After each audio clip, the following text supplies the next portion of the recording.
अस्सलामुअलैकुम, मैं हूं आपका होस्ट मोहम्मद वकार आरिफ और आप देख रहे हैं आपका फेवरेट चैनल वकार किचन व्लॉग। आज हम बनाने जा रहे हैं चिकन जलफ्रेज़ी और मैं आपको चिकन जलफ्रेज़ी के वो राज बताऊंगा जो कोई भी नहीं बताता। तो जल्दी से चलते हैं अपनी रेसिपी की तरफ और देखते हैं कि चिकन जलफ्रेज़ी कैसे बनाई जाती है। सबसे पहले हम लेंगे कढ़ाई और उसके अंदर डालेंगे आधी प्याली के करीब डालडा घी। हम डालडा घी यूज़ करते हैं, जो ऑयल यूज़ करते हैं वो ऑयल भी यूज़ कर सकते हैं। और हम इसको अब अच्छे तरीके से हिलाएंगे ताकि ये घी जो है वो अच्छे तरीके से पिघल जाए। ये देखें जी, यहाँ पे हमारा घी जो है वो पिघल गया है और गर्म भी हो चुका है। अब इसके अंदर हम ऐड करेंगे लहसुन अदरक का पेस्ट। लहसुन अदरक का पेस्ट अपने खानों में ज़रूर यूज़ किया करें, इसकी खुशबू बहुत अच्छी होती है। जो चिकन वगैरह की जो स्मेल होती है वो भी इससे ख़त्म हो जाती है, लिहाजा अपने खानों में ये ज़रूर इस्तेमाल किया करें। तो ले जी, ये हमारा लहसुन अदरक का पेस्ट आ गया। ये हमने अच्छी तरीके से इसको ज़रा मिक्स कर लिया। अब मैं इसके अंदर ऐड करूँगा चिकन। ये मैंने चिकन बोनलेस लिया है, इसके मैंने छोटे छोटे क्यूब्स काट लिए हैं। आपने भी इस तरह बोनलेस चिकन लेना है और उसके छोटे छोटे क्यूब्स काट लेने हैं। क्यूब्स की शक्ल में काटने के बाद इसको हम मिक्स करेंगे अपनी कढ़ाई के अंदर।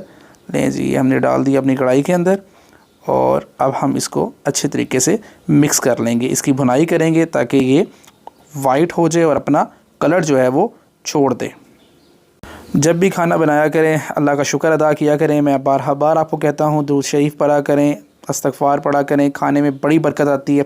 ले जी, हमारा चिकन जो है वो यहाँ पे काफ़ी हद तक बॉयल हो चुका है। इसमें हम थोड़ा सा पानी ऐड करेंगे ताकि ये नीचे ना लगे। और पानी ऐड करने के बाद हम इसको हल्का सा मज़ीद हिलाएंगे, मिक्स करेंगे और उसके बाद हम इसको लिड देकर कोई 2-4 मिनट के लिए छोड़ देंगे ताकि ये अच्छे तरीके से बॉयल हो जाए। ले जी, अब चेक करते हैं अपने चिकन को। अल्हम्दुलिल्लाह रब्बिल आलमीन, अल्लाह की शान, मेरा चिकन जो है वो यहाँ पे गल चुका है। मैं दोबारा एक दफ़ा ट्राई भी कर लूँ। जी बिल्कुल जी, मेरा चिकन जो है वो गल चुका है। अब मैं इसके अंदर ऐड करूँगा प्याज। मैंने एक मीडियम साइज़ का प्याज लिया जी, इसको मैंने अच्छी तरह कट कर लिया। एक मीडियम साइज़ का प्याज आप इसके अंदर ऐड करेंगे। इसके बाद मैं इसके अंदर ऐड करूँगा टमाटर। मैंने 4 टमाटर लिए हैं जी। 4 टमाटरों को अच्छी तरह से धोकर मैंने इनको कट कर लिया है। इस तरह आपने भी इसको चॉप कर लेना है और इसको इस तरह आपने ऐड कर लेना है। अब इसको हम अच्छे तरीके से हिलाएंगे। अच्छा, एक बात आपने ध्यान रखना है, जो आपने अगर ऑयल डाल रहे हैं या घी डाल रहे हैं वो मुनासिब मिकदार में ही डालना है, जितना हाफ़ प्याली मैंने ऐड किया, क्योंकि इसमें ज़्यादा घी नहीं जाता।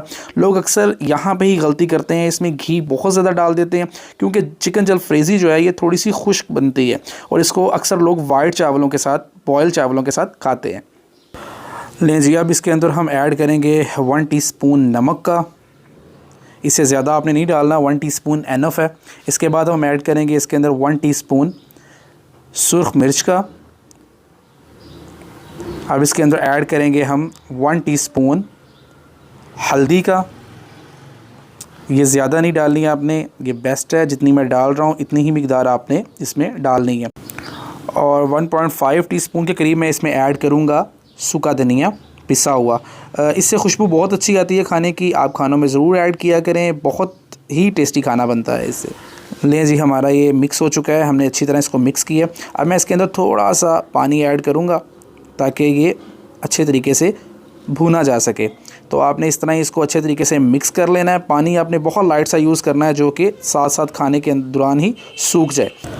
लें जी, इसको मैंने अच्छे तरीके से भुना है और ये अब इस शक्ल में आ चुका है। आपको नज़र आ रहा है कि ये इसमें टमाटर जो है, प्याज जो है और जो चिकन है वो अच्छे तरीके से भुना जा चुका है।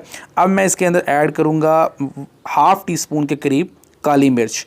इससे टेस्ट बहुत अच्छा आता है जी, इसको ज़रूर यूज़ कीजिएगा और कोशिश करें कि वीडियो को कहीं से भी स्किप ना किया करें, क्योंकि कोई चीज़ अगर अंदर से रह जाती है फिर आपकी रेसिपी अच्छी नहीं। ले जी, अब इसके अंदर ऐड करेंगे कि मैंने आधा किलो के करीब शिमला मिर्च ली है और इसको इस तरीके से क्यूब्स टाइप में मैंने कट कर लिया है। आप भी इसको अच्छी तरह धो के क्यूब्स टाइप में कट करें और यहाँ पे हम इसको इसके अंदर ऐड कर देंगे। लें जी, इस तरह आपने इसको इसके अंदर ऐड कर देना है। अच्छा, मैंने इससे पहले भी 2 वीडियोस बनाई हैं। गाजर के हलवे की बनाई है वीडियो, इसके अलावा मैंने चिकन सूप की वीडियो बनाई है। दोनों वीडियो को ज़रूर वॉच किया करें और सब्सक्राइब किया करें, ये हमारे लिए इनाम होता है, मोहब्बत होती है आप लोगों की। देखिए जी, यहाँ पे अल्हम्दुलिल्लाह ये दोनों मिक्स हो चुकी हैं। अब हम इसको लिड दे के कोई 2 से 4 मिनट के लिए स्टीम के लिए रख देंगे ताकि हमारी जो मिर्चें हैं वो अच्छे तरीके से बॉयल हो जाए। अब इसको चेक करते हैं। लेकिन काफ़ी हद तक जो है वो मिक्स हो चुका है। अब इसके अंदर हम ऐड करेंगे 1 टेबलस्पून के करीब सोया सॉस, 1 टेबलस्पून के करीब हम इसके अंदर ऐड करेंगे हॉट सॉस और 1 टेबलस्पून के करीब ही हम इसके अंदर ऐड करेंगे सिरका, विनेगर। अब हम इसको अच्छे तरीके से मिक्स कर लेंगे और इसको अब बग़ैर लिड दिए हमने अच्छे तरीके से भूनना है, क्योंकि हमने जो इसके अंदर पानी थोड़ा सा ऐड किया था और जो सिरका ऐड किया, सोया सॉस ऐड किया, उसको हमने अब खुश करना है, लिहाजा आपने इसको ऐसे ही भूनना है। ले जी, ये तकरीबन भूनते हुए मुझे 5 मिनट के करीब हो चुके हैं और अल्हम्दुलिल्लाह रब्बिल आलमीन ये काफ़ी हद तक रेडी होने के करीब है। आप इन रेसिपीज़ को ज़रूर घर में ट्राई किया करें, मगर पूरी वीडियो को देखा करें। ये देखें जी, अल्हम्दुलिल्लाह रब्बिल आलमीन मेरा चिकन जलफ्रेज़ी जो है वो पक कर तैयार हो चुका है। अब मैं इसको डिश आउट करता हूँ। ये देखें जी, अल्हम्दुलिल्लाह रब्बिल आलमीन। आप इसका कलर देखें, टेस्ट तो आप चेक कर नहीं सकते। तो देखें जी, अल्हम्दुलिल्लाह रब्बिल आलमीन ये बहुत अच्छा तैयार हुआ है। जिस तरह मैंने रेसिपी बनाई है ऐसे ही आपने बनानी है और इसको मैं सजेस्ट करूँगा कि वाइट चावल जो बॉयल होते हैं उनके साथ आप यूज़ करें। आप मेहमानों के सामने ये डिश रखें, इंशाअल्लाह ताला वो आपके घर के चक्कर ही लगाते रहेंगे पे। इसी के साथ अपने होस्ट मोहम्मद वक़ार आरिफ को इजाज़त दीजिए। वक़ार किचन व्लॉग को सब्सक्राइब करें, ये आपकी तरफ से प्यार होता है, मोहब्बत होती है, हमारे लिए बहुत बड़ा इनाम होता है। अल्लाह हाफ़िज़।